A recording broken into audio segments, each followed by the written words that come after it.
Welcome to Conversations Live. For more than a decade, we've brought you the best in books, entertainment, and current events. When the movers and shakers of the world have something to say to you, they say it to us first.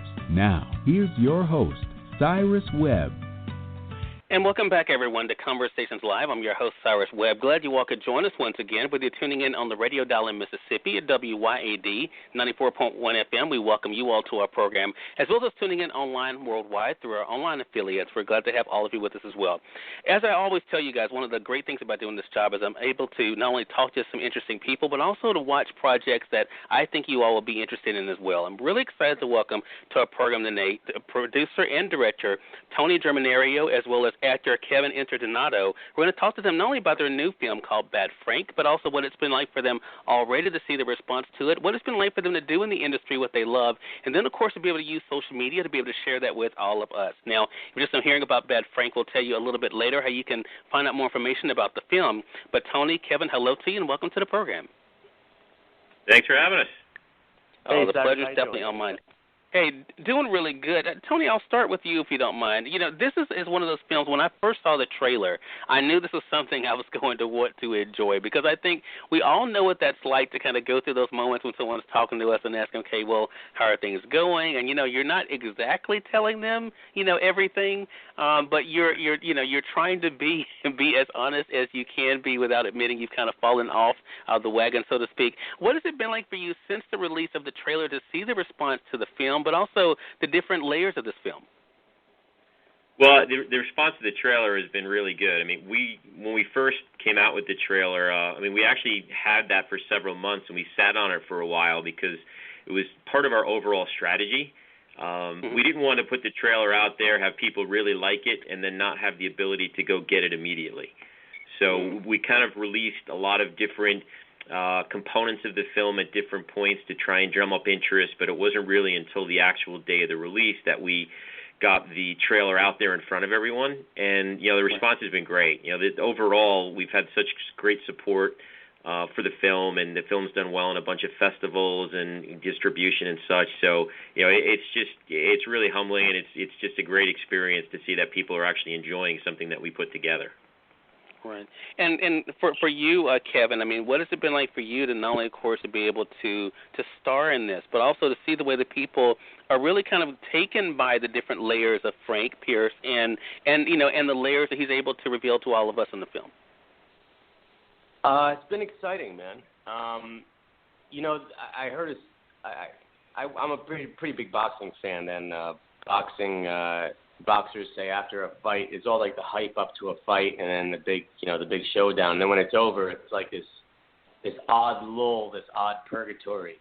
For us, it's kind of a similar thing, because it's so much work, and Tony can attest to this. And then once the movie releases, you just kind of sit back and wait, and you don't know what people's response are going to be. So it was a little weird at first, and then, man, out of nowhere, and Tony can attest to this too, it just started blowing up, getting hit up by a lot of different people in the industry, not in the industry, and I was a little nervous about people's take on the movie. It's not a light film, as you know, and I didn't really know how women would respond to it, and I was surprised that they responded pretty well to it. So I'm excited, man. It's been pretty cool. Right.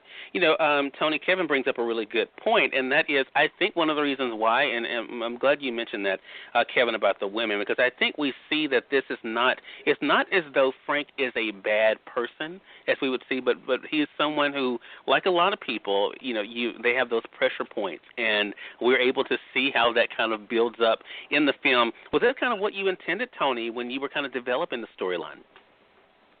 Yeah, well, in reality, Frank has what's called impulse control disorder, right? And that's really what drives all of his behavior.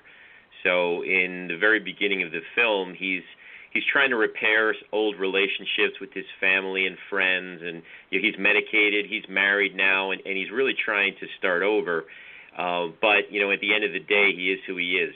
So he runs into some old friends and some old colleagues, and that really, you know, sets off the whole the whole process of the film from there, and what happens to him and how he reacts to everything. So Yeah, I mean, part of what we were trying to get across was, sometimes you're just driven by, what happens inside of you, and at some point you just have no control. So, and almost like the reaction with the film sometimes, like Kevin was saying, once you put it out there, you have no control what's going to happen. You just got to do the best possible product you can, and hopefully everybody takes to it to the way you want them to take to it. Right. Well, I had a chance as I was prepping for this segment to listen to and to watch some interviews you all have done, actually for two reasons. One, of course, to see you discuss things with the film. The second, to be quite honest, to make sure I was pronouncing your names correctly. But Tony, one of the things I wanted to ask you was about the journey. I mean, talk to us about what is it that led you down this road of being able to write stories that could be shared on film? Gosh, that's a great question. I mean, I guess it started back when I was a kid, right? I mean, that's the way I connected with my dad, right? So, we're coming from.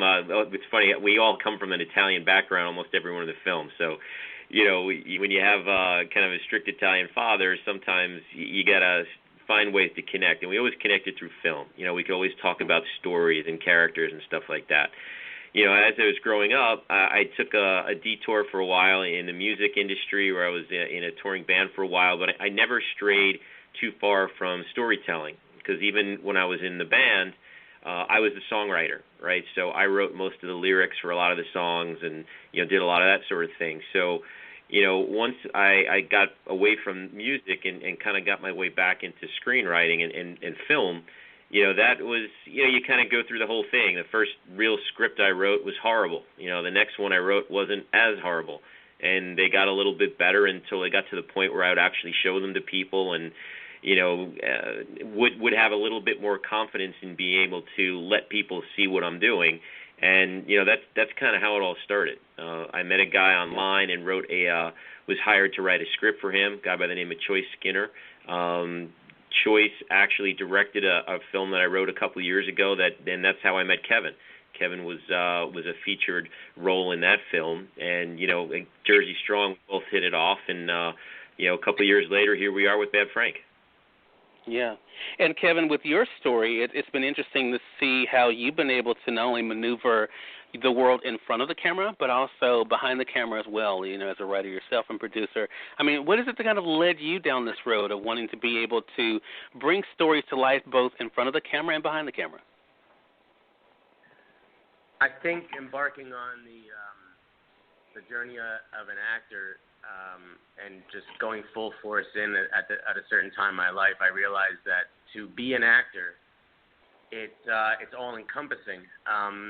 And to bluntly put it, there's just a lot of downtime, and I can't deal with downtime. I couldn't come from, working very hard throughout my life for my father's construction company or other odds and ends to being an actor and not understanding that I couldn't equate putting at least 10 hours a day into something.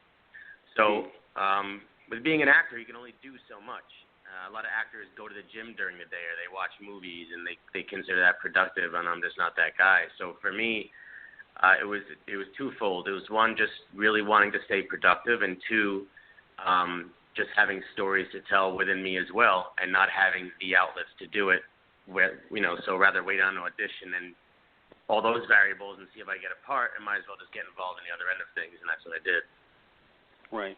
And that is what I think is so great about the world we live in today, which we're going to talk more about how the world of Bad Frank and worlds like it are able to be brought to life. I want to say, for those who are just tuning in, either on the radio side or online, you're listening to Conversations Live. We're excited to welcome producer and director Tony Germinario, as well as actor and producer himself, Kevin Donato. We're talking to them not only about their own experience with the film Bad Frank. We'll tell you all a little bit later how you can stay connected with the film and see it for yourself, but also what it's been like for them to begin in this industry and to do work that they love. Tony, I want to kind of piggyback off of what Kevin said about being able to go ahead and just do the work instead of waiting on someone else to be able to bring you work. Do you think that's been one of the great things about the technology that's available today, that a film like Bad Frank can be made on your own terms, as well as being able to share the word about it on your own terms? Yeah, absolutely. I mean, if we sat back, you wouldn't be talking to us right now, right? So you'll definitely have to take the initiative on things in order to move things forward, especially nowadays, right? It's so much more difficult in order to kind of find work, because less and less films seem to be getting made, at least that are getting out there in a theatrical release. But conversely, right. I think I've heard Kevin talk about this before, but being a filmmaker, we're in a very interesting spot right now where, you do have the ability to go out there and make smaller films, and you don't have to do it in the studio model, right, which we certainly have not done, right? We kind of did everything, by hook or by crook, however we could do to get it done, right? The whole film, we spent only $80,000 in order to make it, and we were able to do it with, a great cast and, great crew, but we had people that were willing to do whatever it takes in order to get the film done. And, the social media has played a very big part of that. From the very beginning, it was part of the overall strategy and what we were going to do to get our names out there, to get a good product seen. So it is tougher nowadays, or it's a different model in order to do it, and social media is just something you have to embrace in order to be able to get people out there to see something like this that probably normally wouldn't have that opportunity. Right. Kevin, to go to what Tony was just saying about social media, and I think especially over the past 5 years, I would say. I mean, that has really been, a really big part of the way that people are learning about things. Of course, we're all on our phones or our tablets, and we're seeing these tweets or these promoted posts on, Instagram or Twitter or Facebook these days. I mean, how has that been for you to navigate, Kevin, being able, because you've been a part of some powerful projects over the years, but especially over the past few years, what has it been like for you to kind of use social media to help spread the word? It's been really the only thing.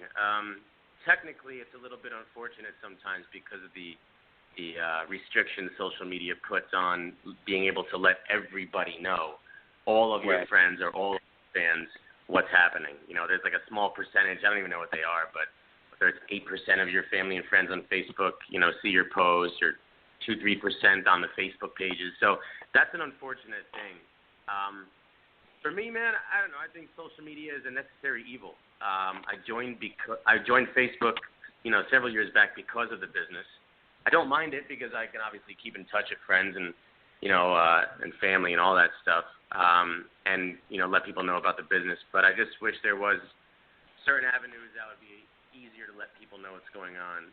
Tony and I released Bad Frank in a certain way and the team, where we didn't convolute the news feeds. I guess we did a build up, and then we dropped it, and then we let it go. Yeah. And I've seen other filmmakers put stuff out, and they keep pushing and pushing and pushing and it's annoying to me, and I don't want to be that guy. So we had a pretty big plan in place in order to keep it cool, not bother anybody. I think we did all right with that, right, T? I think it was fairly smooth. Yeah. We didn't bother anybody, and we got the point across at the same time. It got shared. All of our stuff got shared a lot. And really happy with that. So. Yeah, I think we were real fortunate to get a bunch of people that kind of latched onto the film early on, and they were just terrific. People that we've never met, they've somehow found out about the film or saw the film, and just have been super fans, if you will, of the film and of kind of what we're doing. So to people like that, we can't say thank you enough, because as much as we try and get the word out there, that's to certain circles that we have. So when other people bring it into their circles, that's just tremendous. Right. Yeah, agreed. Tony, I'm sorry. Go ahead, Kevin. No, I agree with Tony 100%. I mean, we really can't say thank you enough. I've said thank you so many times. I'm sick of hearing myself say it, but I don't care. The appreciation goes beyond words. Right. Well, I will say, Kevin, let me stay with you for a second, and Tony, I'll come back to the question I was going to ask you. I mean, you have been able to build up fans for you for a variety of roles. Is that also part of what was fun for you about Bad Frank, is that, this isn't the typical, quote-unquote, typical role or the stereotypical role for you, that you have been able to really bring to life a variety of roles, and this was one that you were able to showcase, another side of that? That's a good question, man. What's funny, Cyrus? Some of my best work I personally, I feel some of my best work is in someone's basement or on the floor somewhere. It really has to do with the movie. It has to do with the production behind it. Every movie that's made opens up an LLC, and you got people running it just like any other business. And if you don't have the right people behind that business, you're screwed. And fortunately for me, there were some good people involved with Bad Frank, and Tony spearheaded that. He did a wonderful job. And I just did the work, man.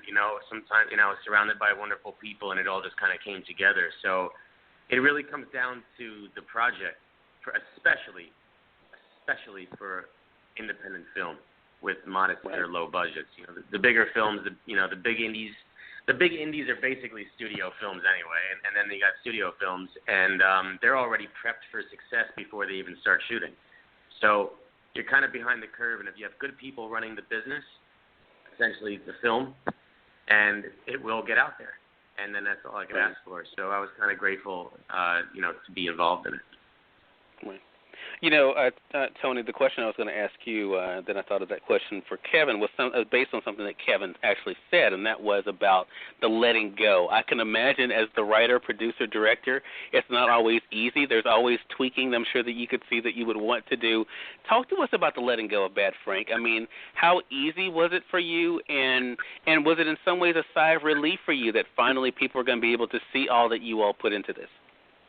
Well, we're Italian, so we never let anything go. But no, I mean, it definitely was, somewhat of a relief when the film finally came out because, when you talk about it, it's so much a part of your life for such a long time, and you can't really share it with people to a full extent. It feels so good to finally be able to say, hey, here it is. Now you can go see it, right? Because we've been talking about this, basically for 2 years, right? Between the filming and the preparation and the editing and just the festival circuit and everything like that. So, yeah, I mean, it feels great to finally be able to say, here it is, go see it. I hope you love it. And if you don't, I'll talk to you about it. I'll answer any questions you got. Even if you hated it, that's fine too. If you hated it, we got some type of reaction. I'd love to hear why, so that way I can, tell you exactly why you're wrong. But no, I mean, but you know what I mean. I mean, it's great to be able to do that sort of thing and, and get it out there and let people really experience it. Yeah. Well, I think that has to be the great thing as well is that, then you're able to, as we talked about earlier about the freedom you all have. I mean, I have to say, as someone who has been able to have conversations like this over the years, I think one of the most exciting things is to be able to see how the people who were able to bring it to life, the people responsible for it, how they feel about the final project. Tony, the other question I wanted to ask you is about the trust, because Kevin mentioned, again, the people that were around this project, of course, rallied around it. What does that feel like for you to have that type of trust, not only from the cast, but also those who are supporting this, wanting to share it, wanting people to know about it? How does that feel for you as kind of the creator of this?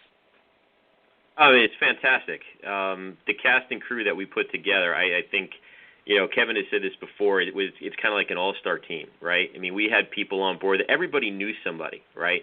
So I knew Kevin. Brandon Heitkamp, who's also one of the producers and stars in the film, he and I had done several projects together, right? When I initially started the script, we thought about Kevin immediately, and he brought in Kevin, who then brought in, Russ Russo, and then, Kevin's then fiance, now wife, Amanda Clayton, was on board. So, we brought together all these people that were familiar with each other, and even the crew that we brought on board were people that have either worked with other people or, knew people that worked with people. So everyone was pretty familiar with people coming in. And we shot the whole thing in just 11 and a half days, right? So to do a feature film in that short a time and be able to get the quality that we did, you really have to have a high trust level, but you also have to get along well, right? Because if there was any type of tension on set, there's no way we could have gotten done what we needed to get done, right? I mean, it was pretty much, banging shots out left and right, moving, getting breaking down, doing a company move to the next place. And so if you don't have those sort of things, it's going to be a real challenge to be successful. And, thankfully we, like Kevin has said before, we had an all-star team all around. Even our PAs were, they were phenomenal. They started out, they'd never been a PA on set on the first day, and they were only supposed to be there for like 3 or 4 days. they just never left. They kept coming back every day, and by the end of it, they were doing electric, they were doing lighting, and so fortunately, on next projects, everybody's coming back. So that's the great thing about it. When you build that trust level, you just keep it going on to the next thing. Right. And I think the other side of this is, and you all, we've talked about social media, but the other side of this is the fact that as our audience is hearing this conversation today, they can go over to Amazon, of course, one of our advertisers here, or iTunes, or, be able to actually enjoy the film themselves. Is that also one of the great things about the times that we're living in for you, Kevin, is that you can literally tell someone about a project. They can go over to one of these sites and be able to purchase it and be able to have it for themselves. Yeah, without a doubt. We had a conversation just recently about this, Tony, myself, and someone else, and it's a great time to be an artist right now. The platforms and the outlets are there for you, and you just have to be creative and find ways to get your name out there. Whereas in the studio system, as an actor or a director, you do your job and you go home. And that's the wonderful thing about working in a studio project in those positions, because you don't have to worry about any of that stuff. When you do indie, you have to worry about everything, and you got to be prepared, which is fine because, like I said before, you're kind of starting your own business, you're making a movie, and it gives you the ability to do it yourself. So you mentioned iTunes and Amazon, and it doesn't stop there, man. It's on Redbox, Google Play, Microsoft. It's on most cable outlets right now. It just kind of went for it, and everyone snagged it up, especially overseas as well. There's several countries that are watching the movie now. So we really scored. I think the bottom line is you make a good movie, and then you just make sure the good people are behind it, and good things happen. Right. I totally agree with that. And Tony, to come back to you, one of the things that you mentioned at the very beginning of this conversation about Frank Pierce is the disorder, of course, that he deals with. I mean, did you know that was going to be kind of up front in this, that his dealing with the impulse control disorder? And did you want there to be a conversation about this, even though this is, of course, a film for people to be able to be entertained and enjoy? Maybe have them wonder, okay, what is this thing that Frank is dealing with? I mean, I can't say my intent was to start a conversation about the disorder. Growing up, my mom was she worked in a mental health clinic, so she was actually a director. So I always used to hear about some of these disorders and stuff, and that's kind of one of the ways that this came about. But like I said, I wasn't really trying to generate a conversation. What I just wanted to make sure we were doing was telling a good story, right? Because gotcha. It's a hard life out there right now for a lot of people. So if we can give people a way to just be entertained for 2 hours and kind of take their minds off things and show them great performances, like Kevin and I think all the way up and down the line, everybody on our cast did a phenomenal job. And when you put that in front of somebody, hopefully it lets them forget about some other stuff for a while, and they can just enjoy the film. And I think Kevin will even say one of the things that is really gratifying about the whole film process is, once people have watched it, I can't tell you how many people have asked us, oh, what happens to this guy? What really happened there? What is this? So that means, we hit the mark with what we wanted to do, because people still talk about it, but for the right reasons. Right. Well, it is definitely a film worth watching. There will be some moments you probably will cover your eyes a little bit. I know I'm kind of weak that way, so I did. But I mean, it really is an amazing film. Congratulations to you, Tony and Kevin, and to all of the cast and crew that were able to work on this project. Again, the film is called Bad Frank, and since we mentioned social media, and of course there's a website as well, Tony, let our audience know how they can stay connected with the film, as well as, of course, be able to get it for themselves. Sure. So we have a website, badfrankmovie.com, and we have both Twitter and Instagram at badfrankmovie. And personally, I'm at Tony Germ on just about everything. So you can catch me on Twitter, Instagram, Facebook, all on that same handle. Okay. And Kevin, what about you? How can our audience stay connected with you? Give me a call. My phone number. No, I'm just kidding. The Twitter handle is Kevin Intro, and my Instagram is @KevinIntro, and Facebook is just my name, Kevin Interdonato. If people can spell that, then they'll find me. Okay. Well, Tony, Kevin, congratulations to the two of you. Thank you so much for the time today. Really appreciate it, and looking forward to speaking to the both of you again. Pleasure. Thanks, Cyrus. Really appreciate it. Hey, the pleasure's definitely on mine, and we thank your audience for tuning in to another great segment of Conversations Live. If you all came in late, you missed part of the conversation with Tony and Kevin. Don't worry. Thanks to our online friends, you all can catch the replay right after we go off the air. The link is already available through our social media site, so head over to facebook.com/CyrusWebb or go over to twitter.com/CyrusWebb. If you click on the link there, you can listen to the show completely for free and share with your friends from there, too. Until next time, I'm your host, Cyrus Webb, saying as always, enjoy your day, enjoy your life, enjoy your world. Make sure you take out time to enjoy some good music as well as a great book. Thank you all for choosing Conversations Live today. You will make it a great one.